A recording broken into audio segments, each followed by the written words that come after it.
ॐ श्री दुर्गायै नमः। अथ देव्याः कवचम्। ॐ अस्य श्रीचण्डीकवचस्य ब्रह्मा ऋषिः अनुष्टुप् छन्दः चामुण्डा देवता अङ्गन्यासोक्तमातरो बीजं दिग्बन्धदेवतास्तत्त्वं श्रीजगदम्बापीत्यर्थे सप्तशती पाठाङ्गत्वेन पाठे विनियोगः। ॐ नमः चण्डिकायै। मार्कण्डेय उवाच। ॐ यद्गुह्यं परमं लोके सर्वरक्षाकरं नृणां यन्न कस्यचिदाख्यातं तन्मे ब्रूहि पितामह। ब्रह्मोवाच। अस्ति गुह्यतमं विप्र सर्वभूतोपकारकं देव्यास्तु कवचं पुण्यं तच्छृणुष्व महामुने। प्रथमं शैलपुत्री च द्वितीयं ब्रह्मचारिणी तृतीयं चन्द्रघण्टेति कूष्माण्डेति चतुर्थकं पञ्चमं स्कन्दमातेति षष्ठं कात्यायनीति च सप्तमं कालरात्रीति महागौरीति चाष्टमं नवमं सिद्धिदात्री च नौ दुर्गाः प्रकीर्तिता। उक्तानेतानि नामानि ब्रह्मणे महात्मना अग्निना दह्यमानस्तु सत्रमध्ये गतोरणे विषमे दुर्गमे चैव म्रियाता शरणं गता न तेषां जायते किञ्चिदशुभं रणसङ्कटे नावदं तस्य पश्यामि शोकदुःखभयं नहि। एस्तु भक्त्या स्मृता नूनं तेषां वृद्धिः प्रजायते। एत्वां स्मरन्ति देवेशि रक्षसे तान्न संशयः। प्रेतसंस्था चामुण्डा वाराही महिषासना ऐन्द्रियगस्समारूढा वैष्णवी करुणासना माहेश्वरी वृषारूढा कौमारी शिखिवाहना लक्ष्मीः पद्मासना देवी पद्महस्ता हरिप्रिया श्वेतरूपधरा देवी ईश्वरी वृषवाहना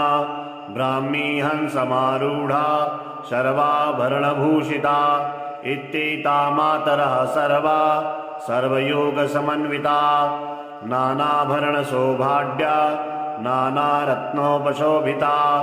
दृश्यन्ते रथमारूढा देव्यः क्रोधसमाकुला शङ्खं चक्रं गदां शक्तिं हलं च मुसलायुधं खेटकं तोमरं चैव परशुं पाशमेव च कुन्तायुधं त्रिशूलं च सारङ्गमायुधमुत्तमं दैत्यानां देहनाशाय भक्तानामभयाय च धारयन्तायुधानित्थं देवानां च हिताय वै। नमस्तेस्तु महारौद्रे महाघोरपराक्रमे महाबले महोत्साहे महाभयविनाशिनी त्राहि मां देवि दुष्प्रेक्षे शत्रूणां भयवर्धिनी प्राच्यां रक्षत मामेन्द्री आग्नेयामग्निदेवता दक्षिणेवत वाराही नैऋत्यां खड्गधारिणी प्रतीचां वारिणी रक्षेत् वायव्यां मृगवाहिनी उदीच्यां पादकौमारी ऐशान्यां शूलधारिणी ऊर्ध्वं ब्रह्माणि मे रक्षेत् धस्ताद्वैष्णवी तथा एवं 10 दिशो रक्षे चामुण्डा सौवाहना जया मे चाग्रतः पातु विजया पादपृष्ठितः अजिता वामपार्श्वे तु दक्षिणे चापराजिता शिखामद्योतिनी रक्षे दुमामूर्ध्नि व्यवस्थिता मालाधरे च भ्रुवौ रक्षे यशस्वनी त्रिनेता च भूर्मध्ये यमघण्टा च नासिके शङ्खने चक्षुषोर्मध्ये श्रोतयोर्द्वारवासिनी कपोलो कालिका रक्षेत् कर्णमूले तु शाङ्करी नासिकायां सुगन्धा च उत्तरोष्टे च चर्चिका अधरे चामृतकला जिह्वायां च सरस्वती दन्तान्नक्षत्रकौमारी कण्ठदेशे तु चण्डिका घण्टिकां चित्रघण्टा च महामाया च तालुके तामासी चिबुकं रक्षेत् वाचं मे सर्वमङ्गला ग्रीवायां भद्रकाली च पृष्ठवंशी धनुर्धरी नीलग्रीवा वही कण्ठे नलिकां नलकूबरी स्कन्धयोः खड्गनिरक्षे बाहुमे वज्रधारिणी हस्तयोर्दण्डनिरक्षेत् नम्बिका चाङ्गुलीषु च नखाञ्छुलेश्वरी रक्षेत् कुक्षौ रक्षे कुलेश्वरी स्तनौ रक्षे महादेवी मनः शोकविनाशिनी हृदये ललिता देवी उदरे शूलधारिणी नाभोजकामिनी रक्षेत् गुह्यां गुह्येश्वरी तथा पूतना कामकामेडं गुदे महिषवाहिनी कट्यां भगवती रक्षेत् जाननी विन्ध्यवासिनी जङ्गे महाबला रक्षेत् सर्वकामप्रदायिनी गुल्फयो नारसिंही च पादपृष्ठे तु तेजसी पादाङ्गुलीषु श्रीरक्षेत् पादाधस्थलवासिनी नखान् दृष्टा कराली च केशा चैवोर्ध्वकेशिनी रोमकोपेशि कौवेरी त्वच्चं वागीश्वरी तथा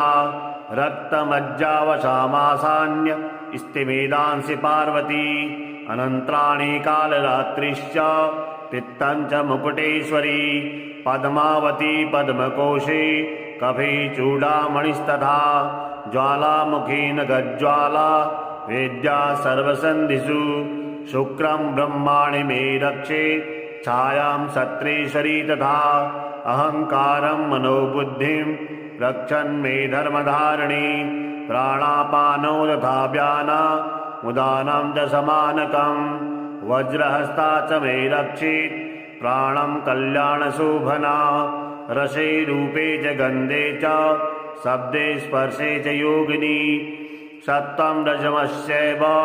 रक्षेन्नारायणी सदा आयुरक्षतु वाराही धर्मं रक्षतु वैष्णवी यशः कीर्तिं च लक्ष्मीं च धनं विद्यां च चक्रणी गोत्रमिन्द्राणि मे रक्षेत् पशून्मे रक्षचण्डिके पुत्रान् रक्षेन्महालक्ष्मीर्भार्यां रक्षतु भैरवी पन्थानां सुवता रक्षेन् मार्गं सेमकरी तथा राजद्वारे महालक्ष्मीर्विजया सर्वतः स्थिता रक्षाहीनं तु यत्स्थानं वर्जितं कवचेन तु तत्सर्वं रक्ष मे देवी जयन्ती पापनाशिनी पदमेकं न गच्छेतु यदच्छेदुपमात्मनः कवचेनावृतो नित्यं यत्र यत्रैव गच्छति तत्र तत्रार्थलाभस्य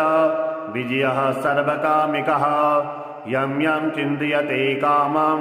तं तं प्राप्नोति निश्चितं परमेश्वरमतुलं प्राप्स्यते भूतले पुमान् निर्भयो जायते मर्त्यः सङ्ग्रामेष्वपराजितः त्रैलोके भवेत्पूज्यः कवचेनावृतः पुमान् इदं तु देव्याः कवचं देवानामपि दुर्लभं यः पठेत् प्रियतो नित्यं त्रिसन्ध्यं श्रद्धयान्वितः देवी कला भवेत्तस्य त्रैलोक्येष्वपराजितः जीवेत् वर्षशतं साग्रमपमृत्युविवर्जितः नश्यन्ति व्याधयः सर्वे लूताभिस्फोटकादयः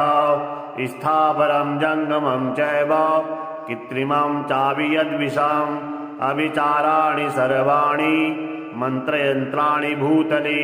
भूचराः खेचराश्चैव जलजा शोकपदेशिकाः सहजा कुलजा माला डाकिनी शाकिनी तथा अन्तरिक्षचरा घोरा डाकनिश्च महाबला ग्रहभूतपिशाचाश्च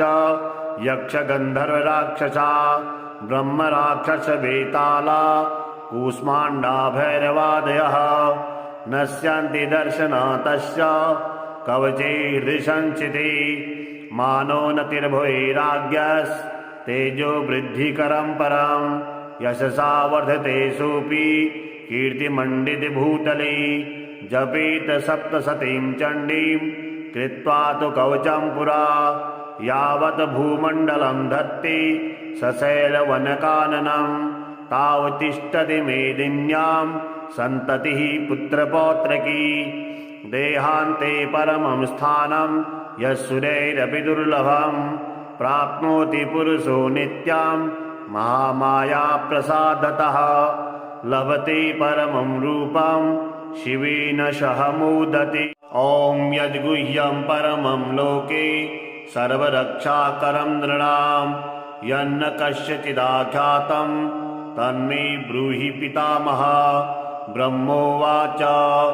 अस्ति गुह्यतमं विप्र सर्वभूतोपकारकं देव्यास्तु कवचं पुण्यं तच्छृणुष्व महामुने। प्रथमं शैलपुत्री च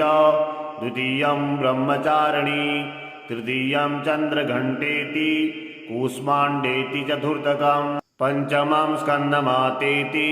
षष्ठं कात्यायनीति च सप्तमं कालरात्रीति महागौरीति चाष्टमं नवमं सिद्धिदात्री च नौ दुर्गाः प्रकीर्तिता। उक्तानेतानि नामानि ब्रह्मणे महात्मना अग्निना दह्यमानस्तु शत्रुमध्ये गतोरणे विषमे दुर्गमे चैव म्रियाता सरलं गता। न तेषां जायते किञ्चिदशुभं रणसङ्कटे नापदं तस्य पश्यामि शोकदुःखभयं नहि। एस्तु भक्त्या स्मृता नूनं तेषां वृद्धिः प्रजायते। एत्वां स्मरन्ति देवेशि रक्षसे तान्न संशयः। प्रेतशस्तादु चामुण्डा वाराही महिषासना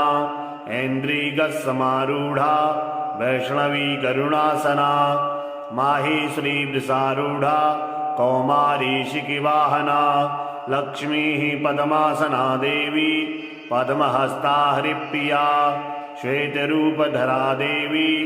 ईश्वरी वृषवाहना ब्राह्मी हंसमारूढा सर्वाभरणभूषिता इत्येता मातरः सर्वा सर्वयोगसमन्विता नानाभरणशोभाढ्या नानारत्नोपशोभिता दृश्यन्ते रथमारूढा देव्यः क्रोधसमाकुला शङ्खं चक्रं गदां शक्तिं हलं च मुसलायुधं खेटकं तोमरं चैव परशं पाशमेव च कुन्तायुधं त्रिशूलं च सारङ्गमायुधमुत्तमं दैत्यानां देहनाशाय भक्तानां अभयाय च धारयन्तायुधानित्थं देवानां च हिताय वै। नमस्तेस्तु महारौद्रे महाघोरपराक्रमे महाबले महोत्साहे महाभयविनाशिनी त्राहि मां देवि दुष्प्रेक्षे शत्रूणां भयवर्धिनी। प्राच्यां रक्षत मामेन्द्री आग्नेयामग्निदेवता दक्षिणेवत वाराही नैऋत्यां खड्गधारिणी प्रतीचां वारिणी रक्षेत् वायव्यां मृगवाहिनी उदीच्यां पादकौमारी ऐशान्यां शूलधारिणी ऊर्ध्वं ब्रह्माणि मे रक्षेत् धस्ताद्वैष्णवी तथा। एवं 10 दिशो रक्षे चामुण्डा सौवाहना जया मे चाग्रतः पातु विजया पादपृष्ठितः अजिता वामपार्श्वे तु दक्षिणे चापराजिता शिखामुद्योतिनी रक्षे दुमामूर्ध्नि व्यवस्थिता मालाधरे ललाटे च भ्रुवौ रक्षे यशस्वनी त्रिनेता च भूर्मध्ये यमघण्टा च नासिके शङ्खने चक्षुषोर्मध्ये श्रोतयोर्द्वारवासिनी कपोलो कालिका रक्षेत् कर्णमूले तु शाङ्करी नासिकायां सुगन्धा च उच्चरोष्टे च चर्चिका अधरे चामृतकला जिह्वायां च सरस्वती दन्तान्नक्षतकौमारी कण्ठदेशे तु चण्डिका घण्टिकां चित्रघण्टा च महामाया च तालुके कामासी चिबुकं रक्षेत् वाचं मे सर्वमङ्गला ग्रीवायां भद्रकाली च पृष्ठवंशी धनुर्धरी नीलग्रीवा वही कण्ठे नलिकां नलकूबरी स्कन्धयोः खड्गनिरक्षे बाहुमे वज्रधारिणी हस्तयोर्दण्डनिरक्षेत् दम्बिका चाङ्गुलीषु च नखाञ्छुलेश्वरी रक्षेत् कुक्षौ रक्षे कुलेश्वरी स्तनौ रक्षे महादेवी मनः शोकविनाशिनी हृदये ललिता देवी उदरे शूलधारिणी नाभोजकामिनी रक्षेत् गुह्यां गुह्येश्वरी तथा पूतना कामकामेडं गुदे महिषवाहिनी कट्यां भगवती रक्षेत् जाननी विन्ध्यवासिनी जङ्गे महाबला रक्षेत् सर्वकामप्रदायिनी गुल्फयो नारसिंही च पादपृष्ठे तेजसी पादाङ्गुलीषु श्रीरक्षेत् पादाधस्तलवासिनी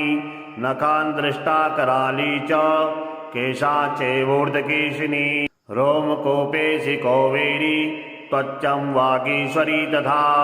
रक्तमज्जावशामासान्य स्तिमेदांसि पार्वती अनन्त्राणि कालरात्रिश्च पित्तं च मुकुटेश्वरी पद्मावती पद्मकोशे कफे चूडामणिस्तथा ज्वालामुखी नगज्ज्वाला वेद्या सर्वसन्धिषु शुक्रं ब्रह्माणि मे रक्षे छायां सत्रेश्वरी तथा अहङ्कारं मनोबुद्धिं रक्षन् मे धर्मधारिणी प्राणापानो तथा व्याना उदानं च समानकं वज्रहस्ता च मे रक्षेत् प्राणं कल्याणशोभना रसे रूपे च गन्धे च शब्दे स्पर्शे च योगिनी सत्त्वं रजमश्चैव रक्षेन्नारायणी सदा आयुरक्षतु वाराही धर्मं रक्षतु वैष्णवी यशः कीर्तिं च लक्ष्मीं च धनं विद्यां च चक्रणी गोत्रमिन्द्राणि मे रक्षेत् पशून्मे रक्ष चण्डिके पुत्रान् रक्षेन्महालक्ष्मीर्भार्यां रक्षतु भैरवी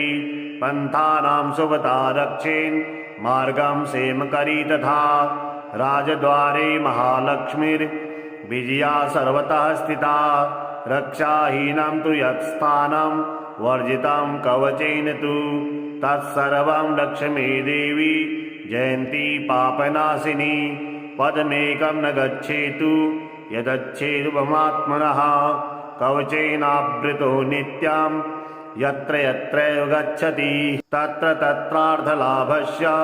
विजयः सर्वकामिकः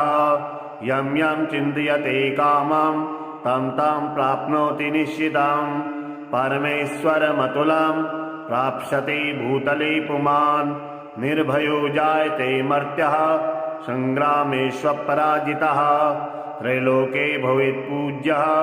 कवचेनावृतः पुमान्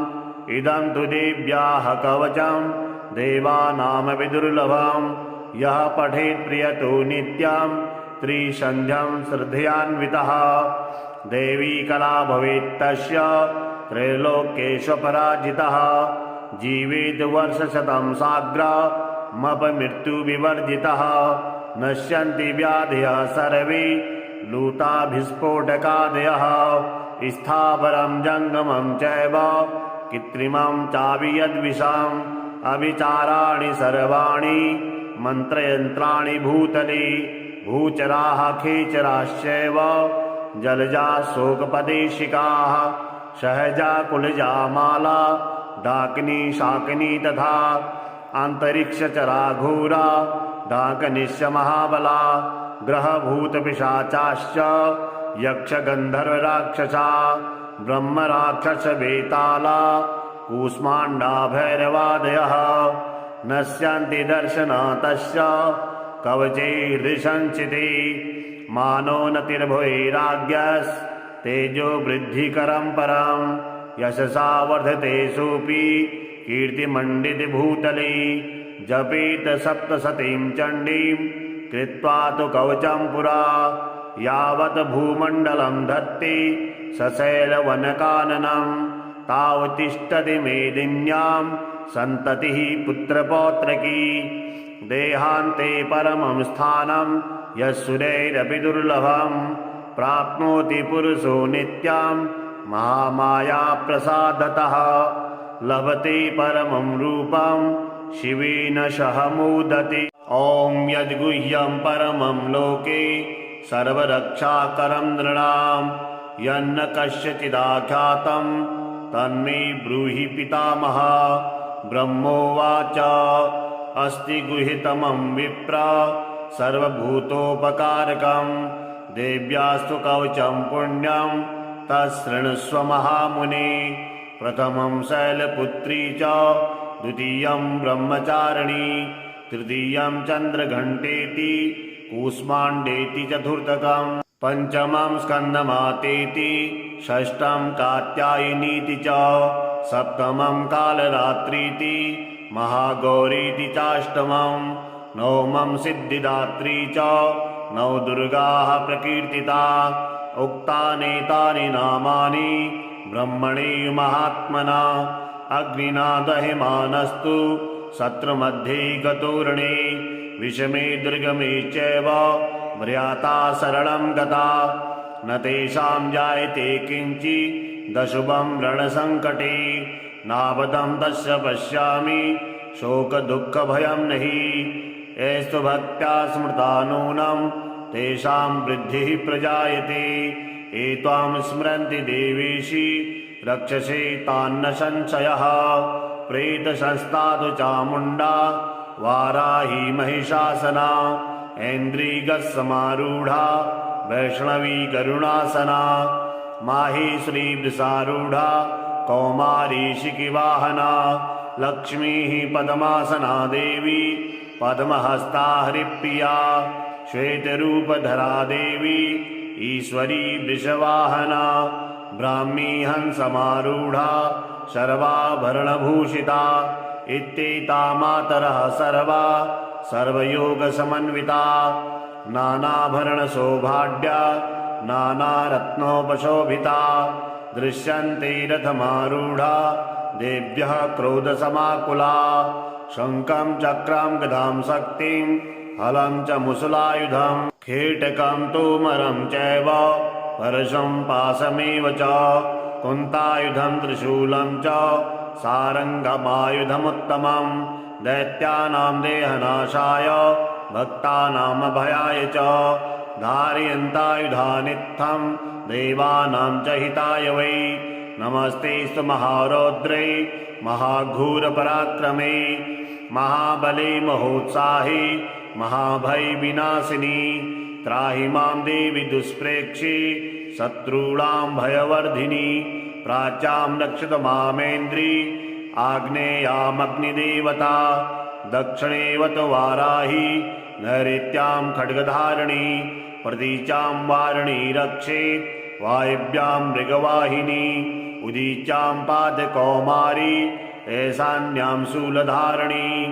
ऊर्ध्वं ब्रह्माणि मे रक्षेत् धस्ताद् वैष्णवी तथा एवं 10 दिशो रक्षेत् चामुण्डा सौवाहना जया मे चाग्रतः पातु विजया पादपृष्ठितः अजिता वामपार्श्वे तु दक्षिणे चापराजिता शिखामुद्योतिनी रक्षे द्युमामूर्ध्नि व्यवस्थिता मालाधरे ललाटे च भ्रुवौ रक्षे यशस्वनी त्रिनेता च भूर्मध्ये यमघण्टा च नासिके शङ्खने चक्षुषोर्मध्ये श्रोतयोर्द्वारवासिनी कपोलो कालिका रक्षेत् कर्णमूले तु शाङ्करी नासिकायां सुगन्धा च उच्चरोष्टे च चर्चिका अधरे चामृतकला जिह्वायां च सरस्वती दन्तान्नक्षतकौमारी कण्ठदेशे तु चण्डिका घण्टिकां चित्रघण्टा च महामाया च तालुके कामासी चिबुकं रक्षेत् वाचं मे सर्वमङ्गला ग्रीवायां भद्रकाली च पृष्ठवंशी धनुर्धरी नीलग्रीवा वही कण्ठे नलिकां नलकूबरी स्कन्धयोः खड्गनी रक्षे बाहुमे वज्रधारिणी हस्तयोर्दण्डनी रक्षेत् दम्बिका चाङ्गुलीषु च नखाञ्छुलेश्वरी रक्षेत् कुक्षौ रक्षे कुलेश्वरी स्तनौ रक्षे महादेवी मनः शोकविनाशिनी हृदये ललिता देवी उदरे शूलधारिणी नाभोजकामिनी रक्षेत् गुह्यां गुह्येश्वरी तथा पूतना कामकामेडं गुदे महिषवाहिनी कट्यां भगवती रक्षेत् जाननी विन्ध्यवासिनी जङ्गे महाबला रक्षेत् सर्वकामप्रदायिनी गुल्फयो नारसिंहे च पादपृष्ठे तेजसी पादाङ्गुलीषु श्रीरक्षेत् पादाधस्तलवासिनी नखान् दृष्टा कराली च केशा चैवोर्ध्वकेशिनी रोमकोपेशि कौवेरी त्वच्चं वागीश्वरी तथा रक्तमज्जावशामासान्य स्तिमेदांसि पार्वती अनन्त्राणि कालरात्रिश्च पित्तं च मुकुटेश्वरी पद्मावती पद्मकोशे कफे चूडामणिस्तथा ज्वालामुखी नगज्ज्वाला वेद्या सर्वसन्धिषु शुक्रं ब्रह्माणि मे रक्षेत् छायां सत्रेश्वरी तथा अहङ्कारं मनोबुद्धिं रक्षन्मे धर्मधारिणी प्राणापानो तथा व्याना उदानं च समानकं वज्रहस्ता च मे रक्षेत् प्राणं कल्याणशोभना रसे रूपे च गन्धे च शब्दे स्पर्शे च योगिनी सत्त्वं रजमस्यैव रक्षेन्नारायणी सदा आयुरक्षतु वाराही धर्मं रक्षतु वैष्णवी यशः कीर्तिं च लक्ष्मीं च धनं विद्यां च चक्रणी गोत्रमिन्द्राणि मे रक्षेत् पशून्मे रक्षचण्डिके पुत्रान् रक्षेन्महालक्ष्मीर्भार्यां रक्षतु भैरवी पन्थानां सुवता रक्षेन् मार्गं सेमकरी तथा राजद्वारे महालक्ष्मीर्विजया सर्वतः स्थिता रक्षाहीनं तु यत्स्थानं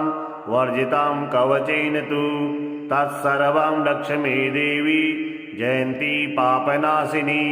पदमेकं न गच्छेतु यदच्छेदुपमात्मनः कवचेनावृतो नित्यं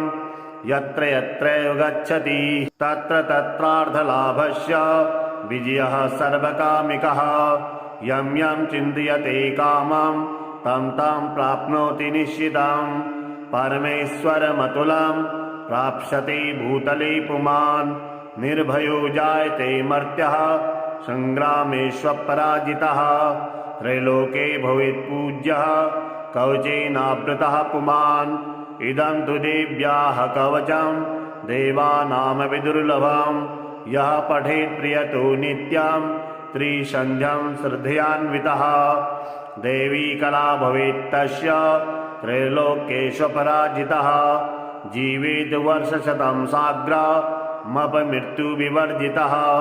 नश्यन्ति व्याधयः सर्वे लूताभिस्फोटकादयः स्थावरं जङ्गमं चैव